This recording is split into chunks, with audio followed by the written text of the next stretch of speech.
Democratic candidates Hillary Clinton and Bernie Sanders clashed over support for the president in their first debate since the New Hampshire primary. Ms. Clinton sought to cast herself as the protector of Barack Obama's legacy, sharply attacking Mr. Sanders for criticizing the president. "The kind of criticism I hear from Senator Sanders, I expect from Republicans," Ms. Clinton said. Nevada and South Carolina, states with large minority populations, vote next. At the PBS NewsHour televised debate, Ms. Clinton repeatedly emphasized her ties to Mr. Obama, who is extremely popular among minority voters. Meanwhile, Mr. Sanders took pains to tailor to his message of economic fairness to address disparities in black communities.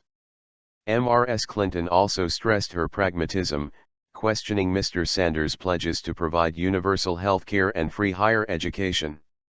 "We have a special obligation to make clear what we stand for, which is why we can't make promises we can't keep," Ms. Clinton said. Immigration reform was also a major topic of discussion.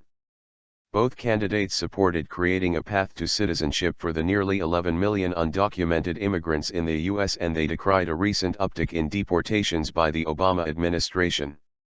Criticizing the anti-immigrant positions of Republican front-runner Donald Trump, Mr. Sanders said immigrants should not be scapegoats for economic uncertainty.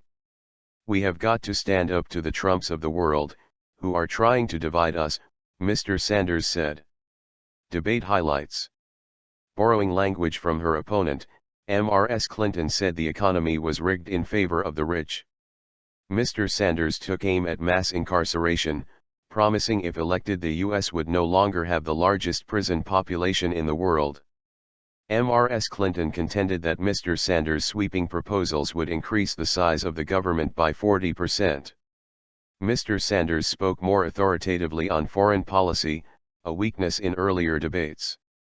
Asked to name a foreign leader they admired, Mr. Sanders pointed to Winston Churchill while Ms. Clinton selected Nelson Mandela. Ms. Clinton is trying to rebuild her campaign after Mr. Sanders decisively won the New Hampshire primary. She received a much-needed endorsement from an influential bloc of black Democrats in Congress on Thursday. The Vermont senator won the New Hampshire primary by 22 percentage points and lost the Iowa caucuses narrowly, but both states have nearly all-white populations. He now faces the challenge of finding votes among the sizable Latino and black electorates in Nevada and South Carolina. But the former Secretary of State has strong support among Latinos and African Americans and is expected to do well in the two states.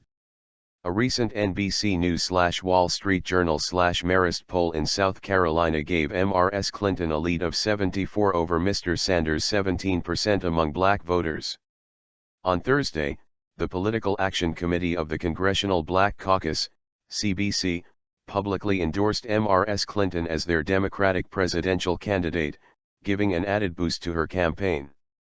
"We must have a president that understands the racial divide, not someone who just acquired the knowledge recently but someone who has lived it and worked through it down through the years," CBC Chairman G.K. Butterfield told reporters on Thursday.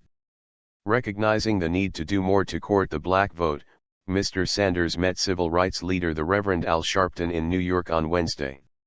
However, Mr. Sharpton declined to say which candidate he would back after the meeting. It is still unclear who the winner of the Democratic contest will face in the Republican race, with Donald Trump, John Kasich, and Ted Cruz finishing first, second and third in the New Hampshire primary. Both Republican and Democratic parties will formally name their presidential candidates at conventions in July.